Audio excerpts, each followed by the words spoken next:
So guys, এটা হচ্ছে mutton আলুর ঝোল, খাসি মাংস আলুর ঝোল। আর এটা যে বানানো কত সহজ, চলো আজকে আমি তোমাদের সাথে এই রেসিপিটা আমি শেয়ার করছি।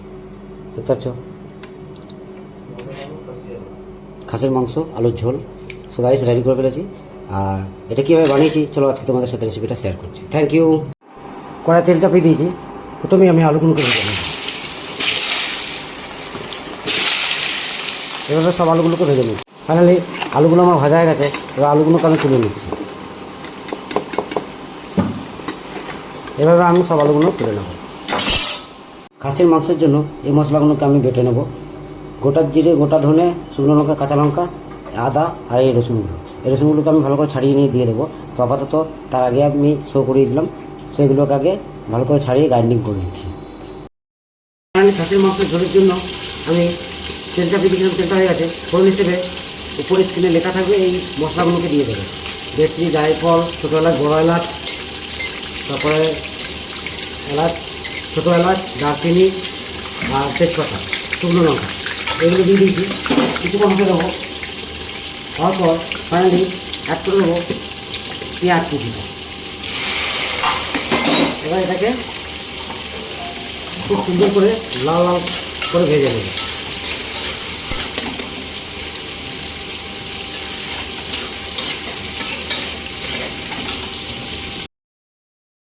ফাইনালি পেঁয়াজটা দেখো আমার মোটামুটি লাল লাল ভাজা হয়ে গেছে। এবার আমি অ্যাড করে দিচ্ছি বেটে রাখা আদা, রসুন, কাঁচা লঙ্কা, গোটা জিরে, গোটা ধনে বাটাটা আমি এর মধ্যে অ্যাড করে দেবো। এবার এটাকে হতে দেবো।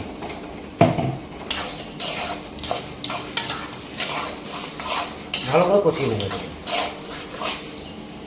তো ফাইনালি দিয়ে দিচ্ছি মটনের চর্বিগুলো। আর এর সাথে সাথেই মশলাগুলোকে আমি অ্যাড করে দেবো।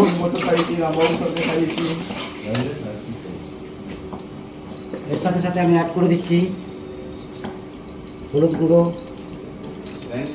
2 চামচের মতো, আর দিয়ে দিচ্ছি কাশ্মীরি লঙ্কা গুঁড়ো। ঝালের জন্য কিন্তু কাঁচা লঙ্কা ব্যবহার করেছি আমি, তো আর কিছু দেবো না। আর গোটা দিলে গোটা তো দিয়েছি। তো ফাইনালি আর কিছু দেবো না। এটা একটু কষতে থাকবে, ভালো করে কষিয়ে নেবো মশলাটা। অ্যাড করে দিচ্ছি টমেটো কুচি। এটাকেও খুব সুন্দর করে কষিয়ে নেবো কিছুক্ষণ।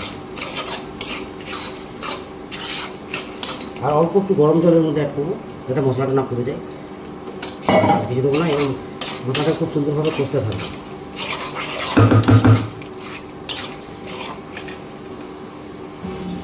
সো গাইস, দেখো মশলাটা আমার প্রপার রেডি হয়ে গেছে। বুঝতে পারছো, পুরো একদম তেল ছেড়ে দিয়েছে। তার মানে মশলা আমার প্রপার রেডি, সুন্দর স্মেলও বেরোচ্ছে। এরপর আমি অ্যাড করে দিচ্ছি মাটনটাকে, খাসির মাংসটাকে অ্যাড করে দেবো। আর তার সাথে সাথে দিয়ে দেবো লবণ, দিয়ে দিচ্ছি স্বাদ অনুসার, আর দিয়ে দিচ্ছি 2 দানা চিনি। আগে দেবো না। ফাইনালি এবার এটাকে কষতে থাকবো কিছুক্ষণ, মিনিট 20 কষবো। তাহলে মোটামুটি আমার 50% সেদ্ধ হয়ে যাবে। আর 50% আমি প্রেসার কুকারে সেদ্ধ করবো।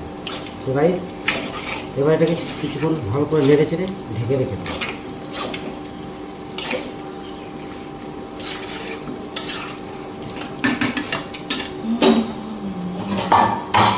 ঢাকনা দিয়ে ঢেকে দেবো।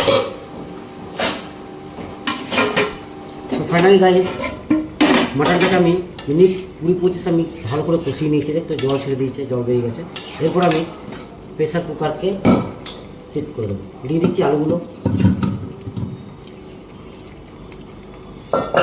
আর অ্যাড করে দেবো মাটনগুলোকে। মাটন মাংসটাকে, খাসির মাংসটাকে অ্যাড করে দেবো। অ্যাড করে দিচ্ছি গরম জল, ঝোল অনুসার দিয়ে দেবো। তো গাইস, মাংসটা সব ঢুকিয়ে দিয়েছি, প্রেসার কুকারের মধ্যে দিয়ে দিচ্ছি এবার জলটাকে। বাস, এবার 6টা সিটি মারবো, তাহলে আমার মাটন রেডি হয়ে যাবে। তো জল দিয়ে ভালো করে ঘেটে নিয়েছি। এবার প্রেসার কুকারের মধ্যে আমি আটকে দেবো। আর 6টা সিটি দেওয়া পর্যন্ত হতে দেবো।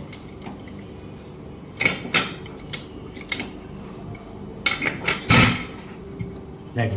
ফাইনালি দেখো মাটনটাকে আমি নামিয়ে নিয়েছি। একদম প্রপার 6টা সিটি মারিয়েছি, একদম প্রপার রেডি হয়ে গেছে। দেখতে পাচ্ছেন আমার। সো গাইস, যারা যারা মাটন খাবে অবশ্যই কমেন্ট করে জানাবে। একদম প্রপার সেদ্ধ হয়ে গেছে। সো গাইস চলো এবার এটাকে সার্ভ করা যাবে। Thank you very much my dear all friend, thank you.